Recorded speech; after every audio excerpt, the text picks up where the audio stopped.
Hello, and welcome to the Wilson Center's Asia program. I'm Shihoko Goto, the director for the Wilson Center's Asia program. I'm also the director for Geoeconomics and Indo-Pacific Enterprise. For those of you who are logging into a Wilson Center event for the first time, a very warm welcome to you in particular. The Wilson Center was established in 1968 as an active Congress.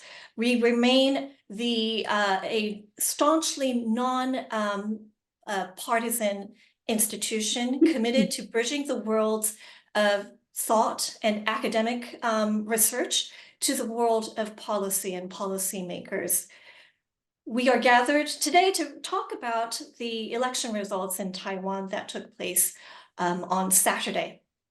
The Taiwanese voters have spoken, and after months of campaigning, the ruling DPP, the Democratic Progressive Party, has come out victorious and with an unprecedented win for the third term. Lai Ching-te has secured his position as president of the Republic of China for the next 4 years. However, the ruling party has been unable to hold on to a ruling majority in the Legislative Yuan, or parliament. Instead, the opposition KMT party led by Han Kuo-yu has garnered 52 seats out of 113, one more seat than the DPP.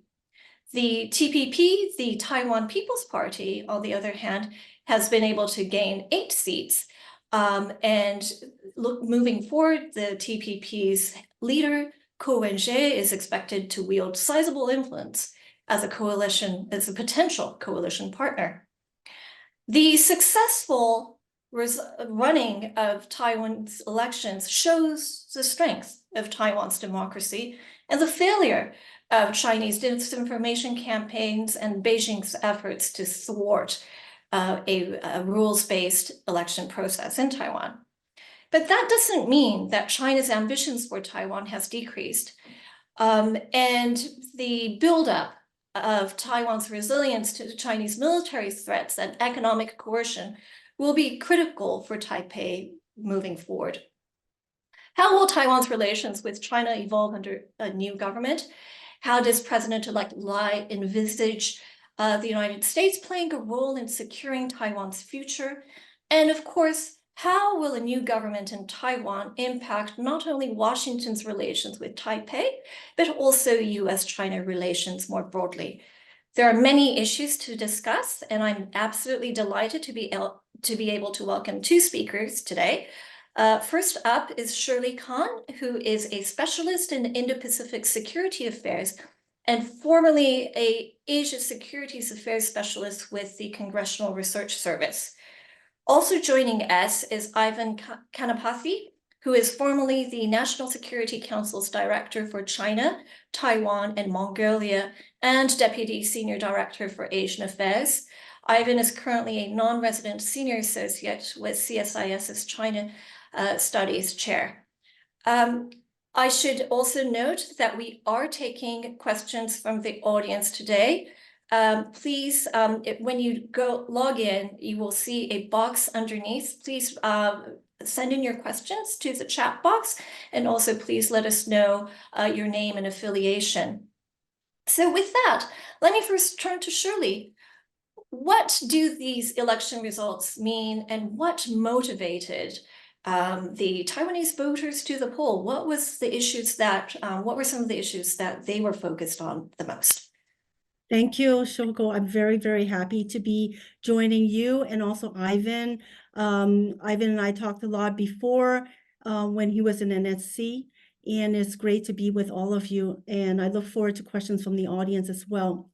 So Taiwan's elections mean continuity, democracy, and consistency. So let me start with a quick quiz. Which candidate was this? He ran for national president, insisted that the Republic of China, Taiwan, is a normal, sovereign, legitimate, and independent country, where its 23 million citizens enjoy their own democratic, peaceful, and prosperous way of life, never a part of the People's Republic of China, and not subject to the Communist Party of China's rule, and not to be destroyed by Xi Jinping. Who was that? Well, it was actually all of them. Taiwan should be proud of its democracy in only its 8th democratic presidential election since 1996. The Taiwanese show consistency in exercising their rights. Taiwan has become a democratic model since 1986 and 1987, when I watched Taiwan transition out of martial law, and their politicians may not even speak their own Taiwanese language. So Taiwan's democracy is thriving today, despite the CPC's attempts to undermine and interfere. Taiwan's citizens consistently support their status quo of a democratic, peaceful, and prosperous way of life. Impressively, the turnout of voters was 72% in Saturday's elections. Nonetheless, the question for the Taiwanese is, how realistic are they about China's threat? Are the Taiwanese too consistent, too complacent? How much can they demonstrate dramatic deterrence against China's continual threat? In some ways, the elections were consequential, but fundamentally, it doesn't matter. The elections are over, but the CPC's existential threat to Taiwan stays and strengthens. So there were 3 presidential candidates. What were the choices and what do they represent? First, the Democratic Progressive Party, or DPP. The DPP's Lai Ching-te, 64 years old, won with 40% of the votes, less than half. He promised to continue President Tsai Ing-wen's policy to defend the status quo, peace and stability, and Taiwan's democracy against China's autocratic rule. While still Taiwan-centric, the DPP under Tsai has changed from the days of President Chen Shui-bian. When I first came to know Tsai back in 2002, she was the chairwoman of the Mainland Affairs Council, or MAC, who had to visit Washington to do damage control about Chen's statement of one country on each side. During Chen's 8 years in office, I and others in Washington watched for other surprises. But Tsai has a different approach of keeping the status quo. I have been in the presidential office with President Tsai, where a portrait still hangs for the ROC's founding father, Sun Yat-sen. Also, Tsai's administration never removed that Mainland Affairs Council, or MAC, which is still used to deal with China, not the foreign ministry.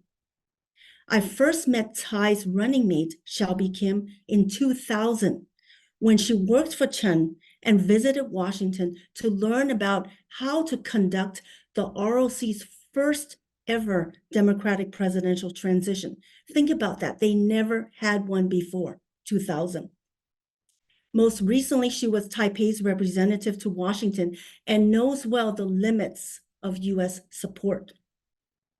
Note that the US did not interfere in this presidential campaign like in Tsai's 2011 campaign. In short, the DPP has learned its lessons and has shifted to the moderate center.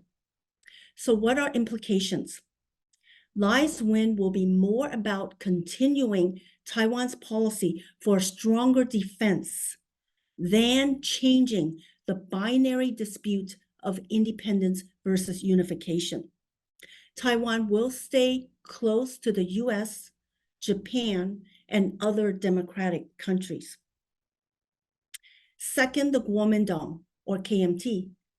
Interestingly, the KMT's campaign also had a former representative to Washington, known to some of us in the US. King Puchong was the campaign manager for Hou You-yi, mayor of New Taipei City, who won 33.5% of the votes. King is a close advisor of former KMT president Ma Ying-jeou and was Ma's envoy to Washington. Hou You-yi framed the contest as between war and peace. The KMT and the CPC echoed each other in this political attack against the DPP. Instead of blaming the CPC for threatening Taiwan, the KMT blamed fellow citizens of its own country. Ma's administration back then had signed 21 cross-strait economic and functional agreements from 2008 to 2014, including the Economic Cooperation Framework Agreement, or ECFA. But despite the protest of the Sunflower Movement in 2014 against the Trade and Services Agreement, Ho Yo-yi chose a deep blue vice presidential running mate, Zhao Xiaokang. But what were the lessons? The KMT still let the old guard have control, dominated and consolidated with its China-centric and deep blue base, and did not expand its appeal to moderates in dealing with China and significantly to younger voters. Indeed, CPC ruler Xi Jinping did not help the KMT when he gave his New Year's Day speech with the warning that the motherland's unification is a historical inevitability. 祖国统一是历史必然. However, and unfortunately, international media keeps parroting his wrong and twisted English translation as China will surely be reunified. That's not exactly what he said. It is not reunification. So third, the Taiwan People's Party, or TPP. Now, it is easy to say that the opposition got 60% of the votes and would have won if united. But it is more interesting to give credit to Ke Wen-je, for reaching this far. I first observed Ke about 10 years ago when he was a doctor who advocated for former DPP President Chen's medical parole. The US Congress was concerned, and I spent a lot of time on the case. Ke got elected after that as mayor of Taipei. As an independent, Ke took that critical seat in the national capital away from both the KMT and DPP. He is unpredictable with uncertain principles.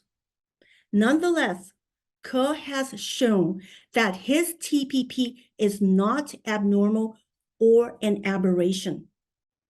The TPP surpassed the KMT in support only in 2021, with 17.6% of support compared to the KMT's 16.2%. In Saturday's elections, Ke won even more support with 26.5%, only 7 percentage points behind the established KMT, gaining young people's energy. Significantly, Ke will have disproportionate power in the Legislative Yuan, or LY, where the TPP's 8 seats could help or hurt either the DPP with 51 seats or KMT with 52 seats.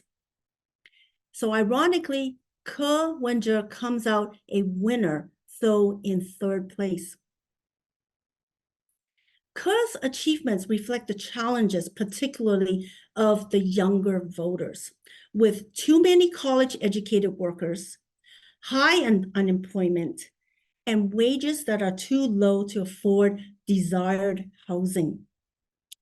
The TPP also reflects a shift away from the binary divides of unification versus independence, blue versus green, KMT versus DPP.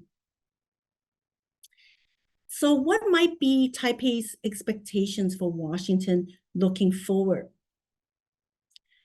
President Lai Ching-te can be expected to ask the US to speed up defense cooperation, clarify what would be defense aid, and multilateralize more support. All in Taiwan would expect Washington to support the status quo. But I ask, does this stance mean just kicking the can down the road with no efforts for a peaceful resolution and more instability in the future? It is reasonable to expect Washington to do more for stability instead of simply the status quo. So what are some challenges? I would argue that they're the same fundamental priorities no matter who won. It was a question of how they would have carried out their promises. So first, boost deterrence and the defense of democracy. Taiwan's people seem to have a lower concern about China's threat to invade than outsiders do, even after Russia's invasion of the Ukraine 2 years ago.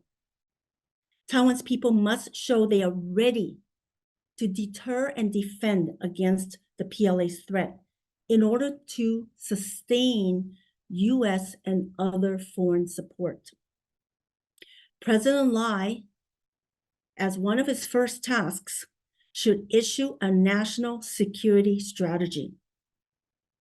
The ROC's National Defense Report of 2023 never references any national security strategy. Second, expand economic, military, and political diplomacy. Tell Taiwan's story.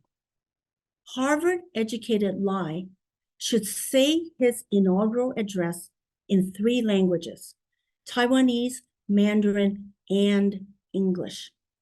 Include English as Taiwan's common language. If Singapore uses English, why can't Taiwan? Third, and just the final priority I would just highlight, clarify an effective presidential succession and military command. The winner faces the CPC's same threat of decapitation to destroy the ROC and its presidency. The president is the head of the Republic of China as well as commander-in-chief of its military. As vice president, Lai has been second in line to succeed President Tsai if she dies, with the premier behind him. Lai should know that Taiwan needs a longer and clearer line of presidential succession. If we're talking about a basketball game, then Taiwan lacks a deep bench. So in closing, democratic elections are critical rights, especially for Taiwan, but can also be distractions. The campaigns are over. It's time to do the hard work. Time is running short. Go big or go home. Thank you. Thank you, Shirley. You've covered a lot of ground and a great overview, as well as some policy prescriptions for the new incoming government. I was particularly struck too about the rise of the TPP and its leader, and how the third party can actually be a formidable force in Taiwanese politics as well. You also talked about some of the constants, about the continued threat that Taiwan faces from China and the need for deterrence. And I'm going to turn now to Ivan. Before we get on to the foreign policy implications, can you discuss a little bit about what some of the options that the 3 parties gave regarding self-defense and expanding military capabilities, and what each party believed should be a way forward to enhance Taiwan's future? Yeah, thanks, Shoko. Great to be here, and great to be here with Shirley. So really happy to see you both again. To answer your question, I think that all 3 parties largely campaigned on really, again, not that different especially, in the realm of sort of national defense and security, which might, surprise some given sort of, the storylines out there about, one party leaning more toward China, one party leaning more toward the US, but they all did sort of emphasize sovereignty of Taiwan and defending it and improving defense. And in fact, the two opposition parties, right, the KMT and the TPP, at various times both pledged to increase defense spending, which right now hovers a little bit over 2%, probably approaching 2.5%, but they both pledged to increase it to 3%. I think folks question, we've seen promises before, just as we have in a lot of democracies, so not different in Taiwan, but sort of whether the political will to actually meet those promises may vary from party to party. But it's interesting in Taiwan, it's important to understand, I think, excuse me, it's a little bit different than you have in the US's two-party system, in the sense that the incumbent DPP they are traditionally anyway, the more socially progressive party, right? For example, they oppose things like nuclear power, despite, Taiwan's big dependence on foreign imports for energy. And so traditionally, I would suggest that hawkishness, or like true support for the military, and for historical reasons, support for the actual military establishment in Taiwan is not sort of in the blood of the DPP. And so that makes it tough, right, for them to sort of sustain and do the things. And that's actually all the more impressive, I think, over the last 8 years, what President Tsai Ing-wen has done to improve, the defense and improve the budget of defense, and a little bit in the right direction of some of these reforms. The KMT, the main opposition party, while historically sort of grew out of, frankly, the military and the military government, this was under martial law before, and it's sort of the legacy of that is the Taiwanese military. Well, they sort of, in the 2008 to 16 timeframe under President Ma, was sort of a decided shift toward this more conciliatory posture toward China. They actually cut defense spending as a party platform for really that whole 8 years. And so the military, in some ways, I think, feels itself a little bit abandoned and without a home in the politics of Taiwan, and has suffered as a result of it for lack of attention. This election put the spotlight back on, with all parties sort of saying, yeah, we realize that this has been neglected and we need to do more, and sort of, the DPP saying we're going to continue to do what we've started doing. But the other party is also saying that they want to invest in it. There's slight differences in programs. Like, for example, Tsai Ing-wen is closely associated with the Indigenous Defense Submarine Program. And so the KMT has come out and sort of said, hey, we're going to do some investigations into this because we think there's been some, mishandling, misappropriation of money or overspending and what have you. That's, I think, expected. But again, I think the overall thing to take away is that there was going to be continuity regardless. The big question, I'll end with this, that I think is important, is we haven't been in this situation where the governing party has not had control of the legislature. We haven't been in the situation in Taiwan for 16 years. And so this was similar to the 2000 to 2008 previous TPP administration. There were also kind of three parties in the legislature.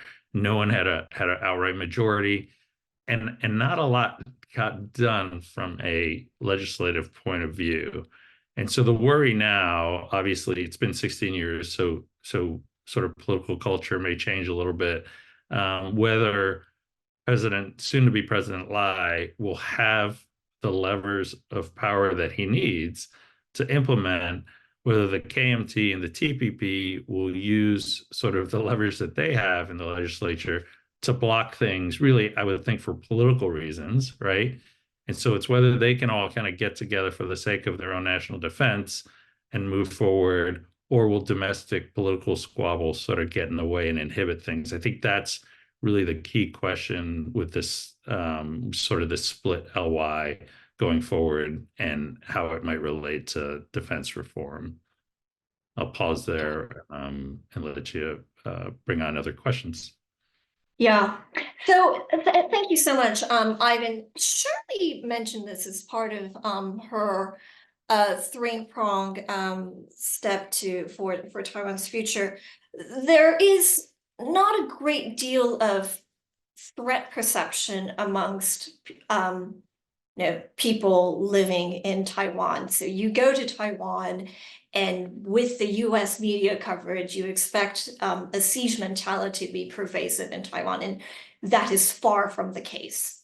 And that makes it a little bit difficult from a US perspective to be enthusiastic about grassroots support for Taiwan. I think that's possibly what one of the challenges that the new government of Taiwan is going to be facing, that there needs to be not just at the highest level, but also at the grassroots level about the security threat that Taiwan actually faces. That said, what's perhaps interesting is that we haven't really seen any immediate reaction from China regarding these election results.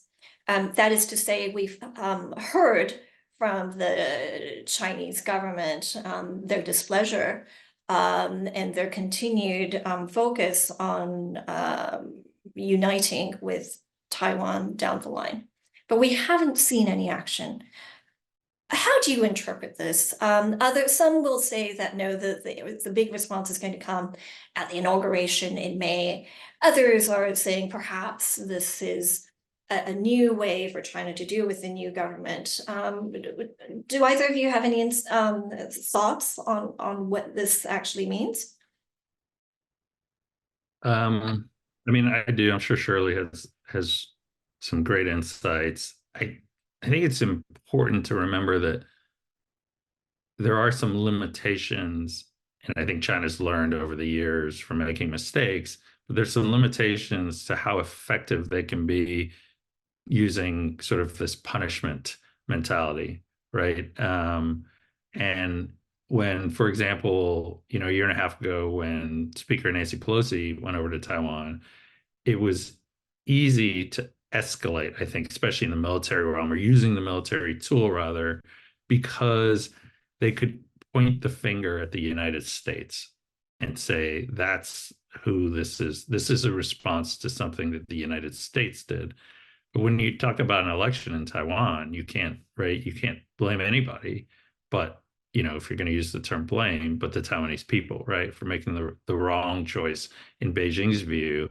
And so they have to be quite careful, because I think there's a big risk of further alienating everybody in Taiwan. Whereas, with the Pelosi visit, you can you get some wins, you get some gains in Taiwan, because I think people in Taiwan did turn around, some of them, and say this is the US's fault.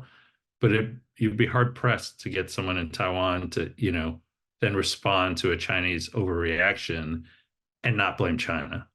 And so in some ways, I think from Beijing's point of view, it could be quite counterproductive to use the military tool. Now, they've done things like, obviously, you saw they just flipped, one of the remaining diplomatic partners, Nauru, one of the Pacific Islands, taking Taiwan from 13 official diplomatic allies down to 12 now.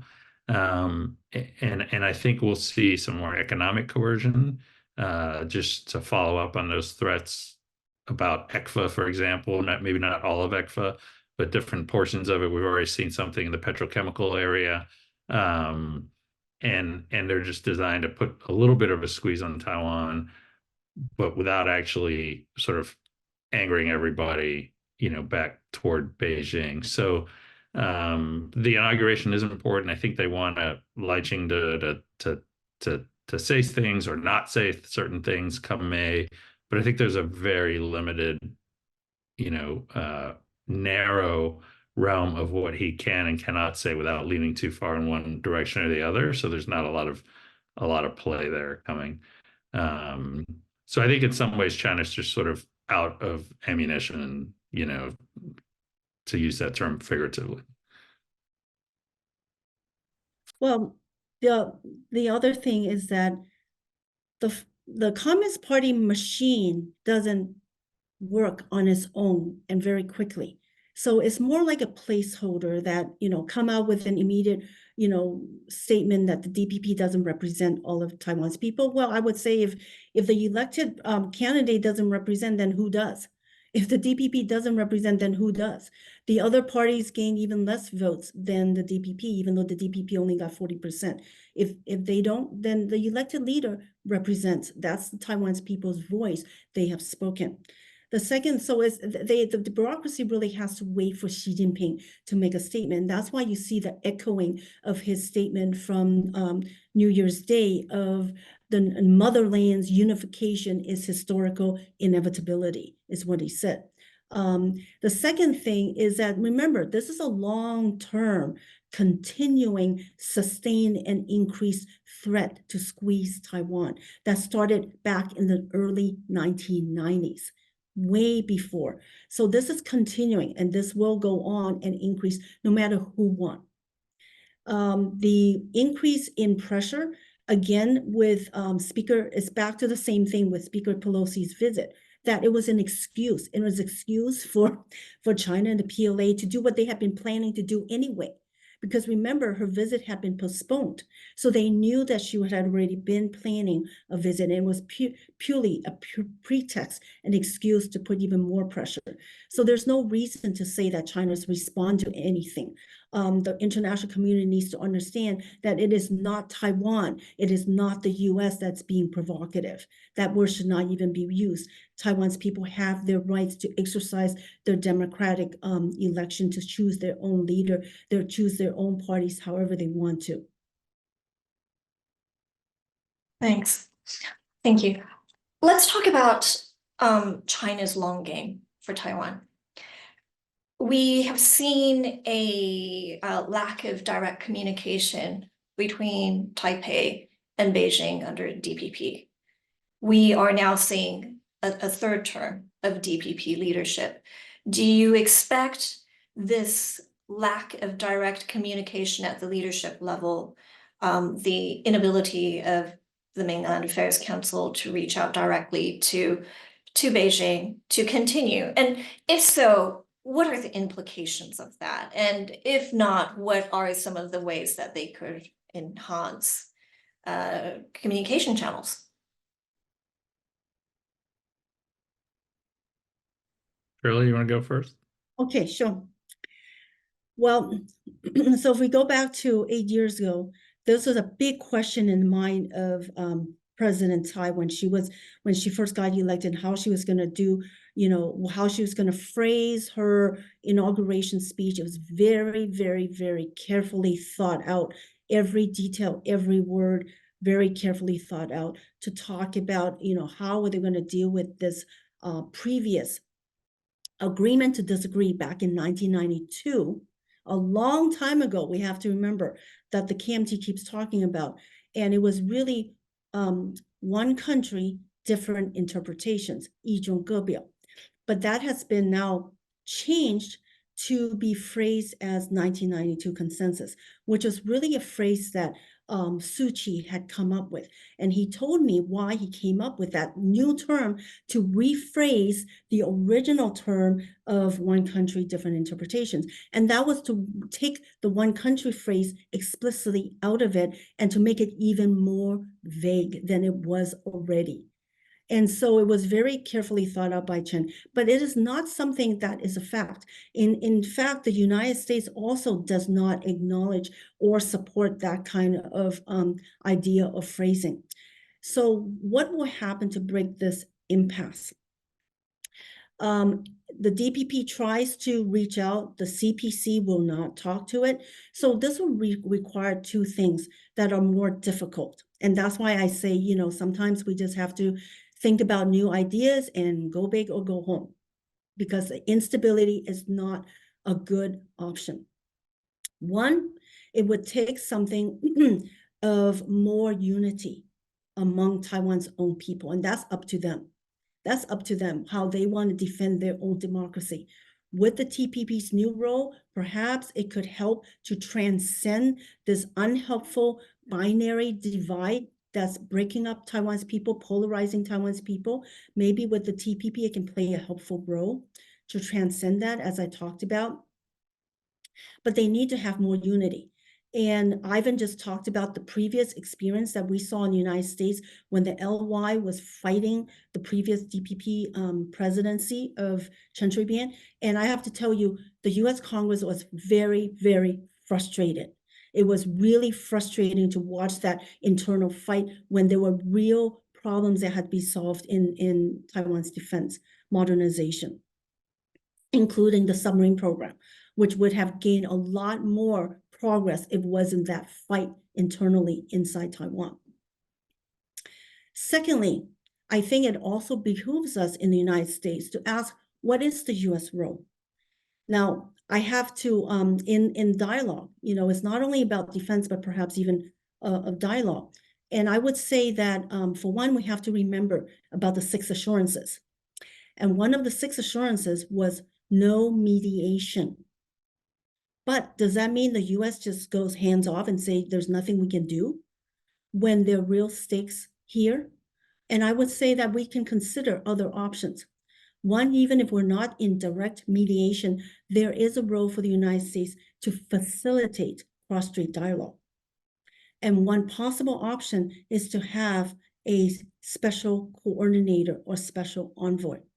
We have them for all kinds of problems in the world, all kinds of dispute. Why not consider one? And I would even take away the position of chairman of the AIT. That is not a useful position. We don't need to have that.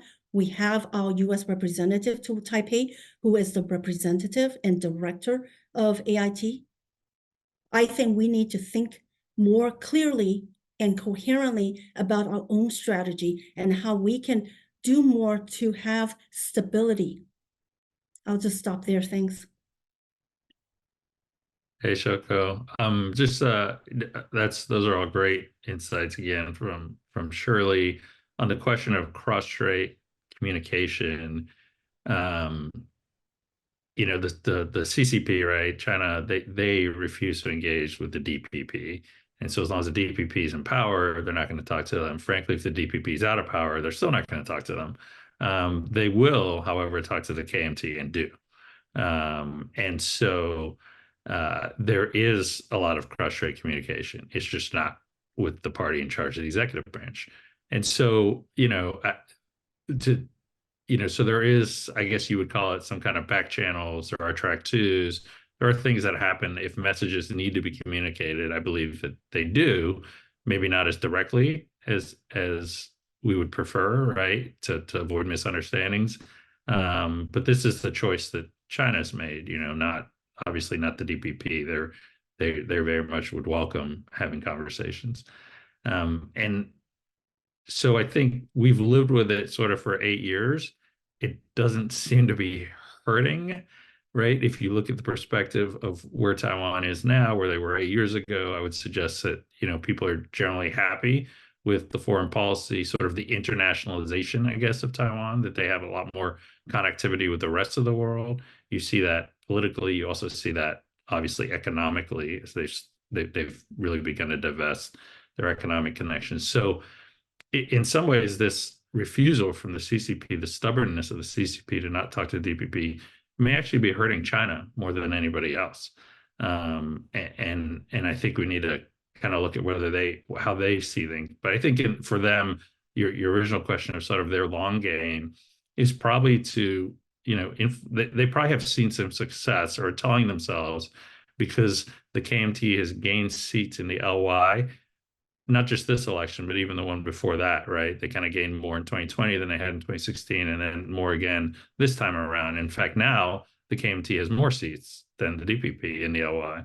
And so they're going to continue to use their channels of influence with that party to exert sort of, influence over policies. And again, so that becomes a concern of whether how many and who in the KMT is subject to that type of influence that may cause sort of the LY to really kind of block progress, whether it's defense reforms or other kind of reforms that are sort of urgently needed. So I think from the CCP perspective, they're happy to give it another go, probably for another 4 years. I'd be real concerned if I was the CCP at this point, if, for example, the DPP wins again, the president's office, in 4 years from now, then we might be kind of much more closely approaching a crisis. But I don't think we're quite there yet.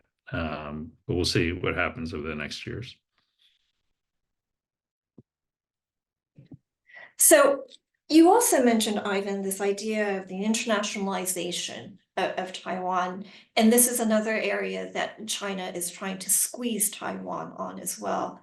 They've taken on not just squeezing Taiwan out from joining international organizations and international agreements, but they have tried to encroach on the legitimacy of Taiwan itself from a legal perspective. Another way that they have done this, of course, is to squeeze Taiwan on its diplomatic relations with countries. We've already mentioned in passing Nauru turning to China rather than Taiwan. They had done that in the past, and now they're going back to China. This, of course, causes great anxiety domestically within Taiwan. To what extent should Taiwan be concerned about maintaining relations with the remaining 12 countries? And to what extent should the United States assist Taiwan in preserving those relations with those 12 countries? Or should the United States back off and say, Taiwan, your real friends are the ones you actually don't have official diplomatic relationships. Your true friends are countries like the United States, like Japan, like Australia. So I think Taiwan needs both, and for various reasons, right? The friends sort of with resources and the big developed countries, the big democracies, obviously provide one side, one huge factor for Taiwan. And I think most Taiwanese look at the United States, right, as sort of a major benefactor of Taiwan's security, for one, for sure. But at the same time, there is a degree of political legitimacy that's derived from maintaining those diplomatic allies that I think Taiwan needs. It is a big deal domestically in Taiwan. It's like a scorecard for the foreign minister, kind of thing. And so I'm sure the foreign minister, woke up yesterday none too pleased, knowing, that Nauru had flipped. Now, I think most folks in Taiwan also know that this is sort of, what they call checkbook diplomacy, right? Nauru had, I think, a change of government recently, and there were some indications that this was going to happen at some point anyway. And China obviously sort of pulled the trigger to really make it proximate cause be this election, of almost sort of trying to, hey, if you guys do this, so this is what you're going to get.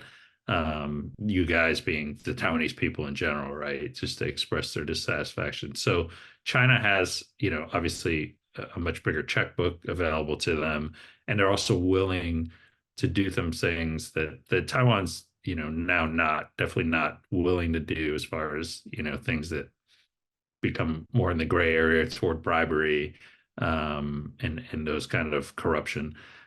So Taiwan's in a disadvantage in that sense, but the United States role, to answer your final question, is also important. And we saw the State Department issue a statement just last night, I think about 13 hours ago or so, kind of indicating disappointment with Nauru. I think Laura Rosenberger from AIT also gave some remarks along those lines, and she's in Taiwan right now, expressing, and I think what that does is maybe it helps shore up a little bit or deter further, the remaining 12 partners. Is probably not going to get Nauru back anytime soon anyway. But I think it is important for the US to show, not just say, but maybe do some more to show that they support Taiwan's diplomatic allies. For example, I think a couple of years ago, the US ambassador to Palau, which is a country that recognizes Taiwan, the US ambassador to Palau actually made a trip to Taiwan for meeting and conference, which, obviously made Beijing very unhappy because that's a senior U.S. official, an ambassador, right? A Senate confirmed ambassador, I assume. And but those kinds of shows of support really do shore up, for example, in that case, Palau, but others watching their desire to maintain their relations with Taiwan for the right reasons, like shared values and things like that. Over. Yeah, and I also think that those kind of demonstrations by the United States wins in the public relations campaign and uses soft power to bring forth the violations, the coercion that China imposes on democracies as well. We've had a number of questions from the audience, essentially asking about has the time come for strategic clarity? And this is, of course, a much debated issue here in Washington about the validity or the need to move on from the strategic ambiguity that has really governed US Taiwan relations. Shirley, perhaps you can share some of your thoughts on whether the time is ripe for the new Taiwanese government to push for greater clarity from the United States or not. Okay, so very briefly, because we want to get more questions answered. So very quickly, one is Taiwan always asks the United States for more clarity about what the U.S. role would be in the event of a crisis or conflict. And Taiwan always says it is unsatisfied with the answers that the United States has given so far. That's a perennial question, always from every president from Taiwan up to the present. Secondly, I have written that the question really is not about strategic ambiguity or strategic clarity that a lot of academics talk about. This is not a question for the United States. It's really about what is our strategy. I think we lack a very coherent, a proactive strategy, and that's a more fundamental challenge for the United States. It's really about the strategy, not about ambiguity in terms of strategic ambiguity. The third thing I would say is that a lot of people talk about these academics and say there are two groups of Americans, some who support strategic ambiguity and some who support strategic clarity. I would say there are really two different groups of Americans that I see. Those who say we should support others, like in Taiwan, the Taiwanese, if they first defend themselves, just like we're seeing in the Ukraine for the last 2 years. Others who say, we will go to help.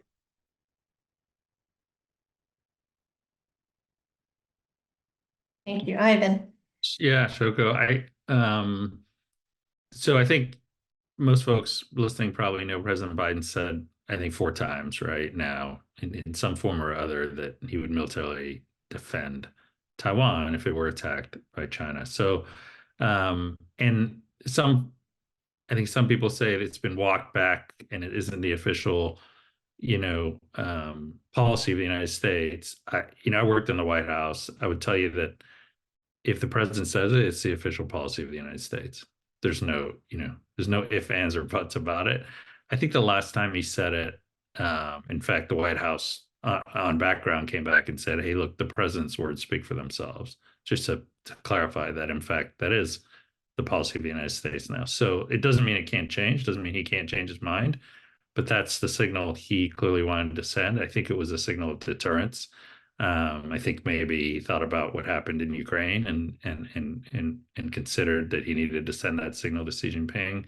I think another thing that's important for the region, for Taiwan, for the Taiwanese people, but really for the region, is that any future president doesn't walk that back. I think any future president asked the same question should respond equally strongly, or I think that it would send a very negative message to the region about U.S. sort of reliability and U.S. commitment to the region. So that's the extent of where there's some obviously gray area with ambiguity and clarity. I don't actually support like a formal declaration, like a treaty or anything like that, mostly because I think it'd be difficult to mechanize it. not because I'm afraid that it would provoke China or violate sort of any red lines we have with China. I think that's actually the wrong reason to oppose strategic clarity. But I'll stop there. Yeah, no. So not having official agreements is a point well taken. On the economic front, there's been a lot of push from the Taiwanese government for Taiwan to be able to sign on to trade agreements, either existing or future trade agreements, to secure its own economic path. Some of the questions that we're getting right now is about the strength of the Silicon Shield. And I would like to add to that about the prospect of the United States having an economic partnership with Taiwan. Is there a way for the United States to work together with Taiwan, of course, on the semiconductor industry, but more broadly to make Taiwan more resilient to potential blockades, to some of the inherent weaknesses that it has when it comes to energy security, dealing with some of the demographic challenges that Taiwan has and the like? Yeah, I guess I can go first. So a lot of this is underway, and you really have to credit, I think, the Taiwan administration with getting this going. I mean, energy security, again, I would recommend that they do pursue, kind of getting back to nuclear power. Maybe that requires some new technology that's just around the corner. But the Taiwan has over the last years shifted, a lot from away from oil more towards LNG, which means more, frankly, a reliance on the United States, right? So sort of partners that might be considered more reliable, even though they're still import dependent. And I think we're getting close after many, many, many years in Congress and the administration to having an agreement to eliminate double taxation, which is really important for sort of bilateral investment, really in both directions. But in particular, what spurred it, I think, was sort of some of the, to help additional incentives for the semiconductor industry, Taiwan's semiconductor industry, to invest in the United States, and realizing that not having such an agreement was an inhibitor. For those that don't know, we do have this type of agreement with China. And so it's actually, cheaper for a Chinese company to invest in the United States and vice versa for the US to invest in China than with the bilateral US-Taiwan. And so I think that will get fixed hopefully sometime this year.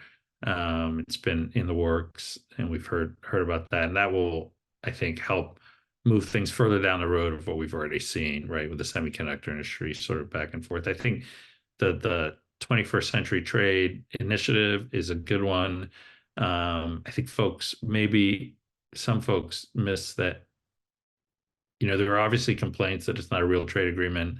It doesn't reduce tariffs, but the majority, frankly, by value of Taiwan's exports to the United States is in the ICT sector.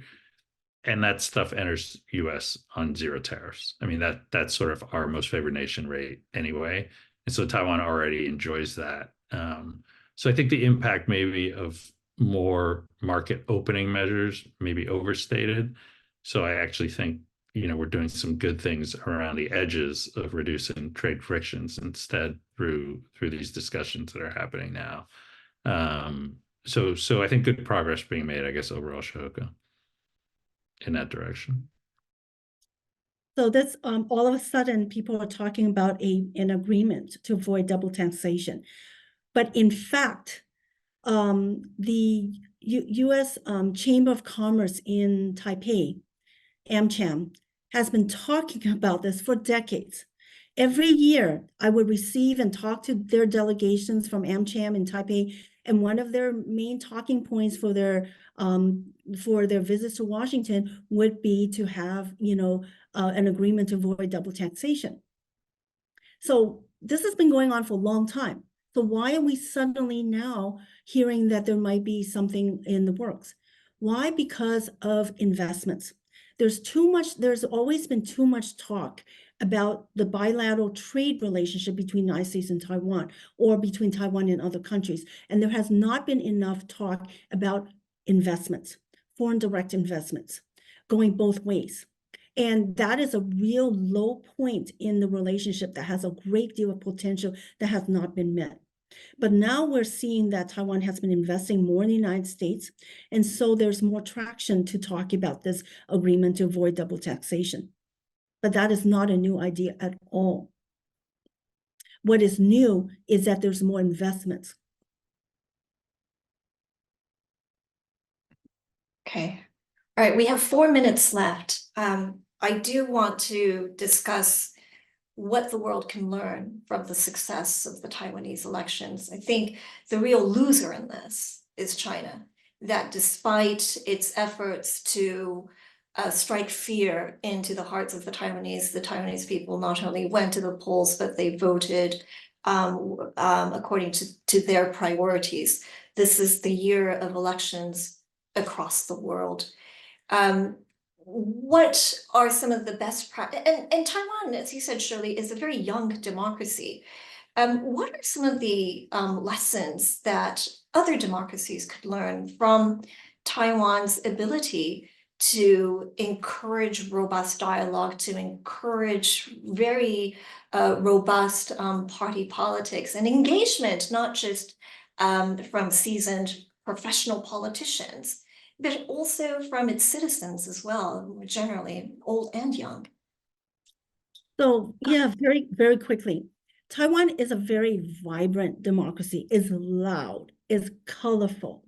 And a lot of that has been drawn from their influence from Japanese culture, that they learn a lot of their political culture from Japan, actually. And so that's the interesting part. I would say, listen to the young people. That's what's propelling this new third party. And the successes you can see from in one party and the failures in another party can be seen a lot in young people. Their energy is important. Their hopes and dreams are important. And then thirdly, I would say, trust the process, trust the people. The United States had interfered before, and we're now staying out of it. Trust the people that they know what's best for them to maintain the status quo. What the United States can do is support that process, support democracy. And Taiwan is saying that they remain oriented to the United States, Japan, Australia, and other democratic countries. Ivan, any thoughts? Yeah, no, there's some really interesting things, right, about Taiwan. And you talk about like interference in their democracy or even in the election system, and it's a very hardened system because they still do just in-person paper ballots day of, count them right after, right? And there's really no other way to vote, which is interesting. Their voting age is 20. It's 20 and above, so not even, or obviously is a little bit. They tried to lower it, but that didn't work out. And then the other side, obviously, is the influence aspect. And that's really where Taiwan has had a lot of debates. And you could say struggled a bit with, where that balance is between having a really, truly open and freedom of speech and where you sort of have to cut off that foreign influence, if you consider, obviously, China to be a foreign influence or some kind of malign influence, disinformation, in particular, misinformation spreading throughout all the different types of media in Taiwan that we've seen. In fact, the president-elect said before the election that we've seen more in Taiwan during this cycle than ever before. But I think the Taiwanese people have put a lot of initiatives and programs in place, some of them on the government side, some of them on the private sector side, nonprofits, to sort of fight against that. That's a whole other topic we don't need to go in on its own, but I think there are a lot of lessons that other democracies, like you mentioned, could draw from Taiwan on how well it's done in that respect. Well, thank you. With that, we've reached the end of our hour. Thank you to you both, Shirley and Ivan, for making this a very exciting, engaging conversation about the Taiwanese election results. Thank you for joining us today. And with that, but before I go, I also want to thank my colleagues at the Wilson Center, Mary Ratliff, John Tyler, Casey Breitenbeck in particular. Without them, this would have not been possible. So from us here in Washington, thank you for joining us and see you next time. Bye-bye. Thanks, Shoko. Nice to see you, Shirley. Bye now.